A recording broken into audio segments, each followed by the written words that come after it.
Hello everyone! In this video, I'll show you how to monetize your Instagram Reels and actually make money from your content. First, open your Instagram app and make sure your account is set to professional mode, either a creator or business account.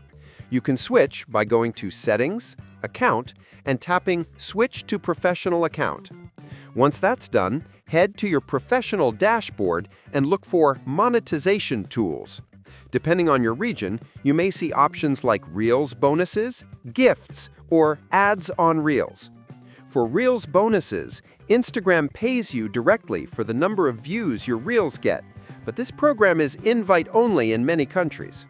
If it's available, simply accept the invitation and start earning based on engagement. Next, turn on Ads on Reels, which lets Instagram place short ads in your videos, and you'll get a share of the revenue. Another great way to earn is through Reels Gifts. Viewers can send you virtual gifts that convert into real money.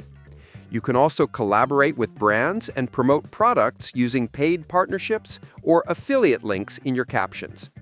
Finally, keep your Reels consistent, creative, and aligned with your niche because Instagram rewards engaging content with more visibility, and more visibility means more money. Subscribe the channel for more videos.